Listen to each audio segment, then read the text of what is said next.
Hello guys, അപ്പോൾ നമുക്ക് കോളേജിൽ പോകാൻ റെഡി ആയാലോ. അപ്പോൾ നമ്മൾ ഫസ്റ്റ് എടുക്കുന്ന സിമ്പിളുടെ മോയ്സ്ചറൈസറാണ്. അത് ഫേസിലൊന്ന് നല്ലതായിട്ട് അപ്ലൈ ചെയ്ത് കൊടുക്കുന്നുണ്ട്. ഫേസ് ഒന്ന് ഹൈഡ്രേറ്റ് ആയിട്ടൊക്കെ ഇരിക്കാൻ പറ്റിയൊരു മോയ്സ്ചറൈസറാണ്. അപ്ലൈ ചെയ്ത് കൊടുത്തു. പിന്നെ നെക്സ്റ്റ് നമ്മൾ ഫോക്സ്റ്റേണിൻ്റെ സൺസ്ക്രീനാണ്. SPF 50 ഒക്കെ ഉണ്ട്. ഞാൻ ഇവിടെ 2 ഫിംഗർ റൂളിലാണ് ഫേസിൽ അപ്ലൈ ചെയ്യുന്നത്. നല്ലൊന്ന് ബ്ലെൻഡ് ചെയ്ത് കൊടുക്കുമ്പോൾ തന്നെ നമുക്കൊരു ഇൻസ്റ്റൻ്റായിട്ട് ഗ്ലോ അറിയാൻ പറ്റും. പിന്നെ ഒരു പൊട്ട് വെച്ച് കൊടുക്കുന്നുണ്ട്. പിന്നെ നമ്മൾ ലിപ് ലൈനർ ചെയ്യുന്നുണ്ട് കേട്ടോ. ഡാസ്ലറിൻ്റെ ഒരു ലിപ് ലൈനർ വെച്ചാണ് അത് കഴിഞ്ഞിട്ട് പിന്നെ ലാസ്ലറിൻ്റെ തന്നെ ലിപ്സ്റ്റിക്ക് ഇട്ട് കൊടുക്കുന്നുണ്ട്. എനിക്കിത് ഭയങ്കര ഇഷ്ടമാണ്, കാരണം ഫേസ് കുറച്ച് ബ്രൈറ്റ് ആയിട്ടിരിക്കുന്ന പോലെ തോന്നിയിട്ടുണ്ട് കേട്ടോ. പിന്നെ നമ്മൾ ഹെയറിലേക്ക് പോവുകയാണ്. നമ്മൾ ഹെയർ ഒന്ന് സെറ്റ് ആക്കുവാണ്, കാരണം 2 സൈഡ് വെച്ചാണ് കേട്ടോ കെട്ടുന്നത്. സെൻറ്റർ പാർട്ടീഷൻ എടുത്തിട്ട് 2 സൈഡ് വെച്ച് പിരിച്ച് കെട്ടി.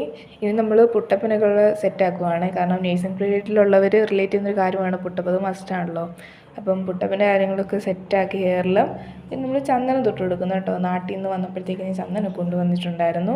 അപ്പം അതൊക്കെ തൊട്ട് കൊടുക്കുന്നുണ്ട്. നെക്സ്റ്റ് നമ്മൾ കണ്ണെഴുതി കൊടുക്കുന്നുണ്ട് കേട്ടോ. ഞാൻ ഡാസ്ലറിൻ്റെ ഒരു ഐലൈനർ വെച്ചാണ് കണ്ണെഴുതുന്നത്.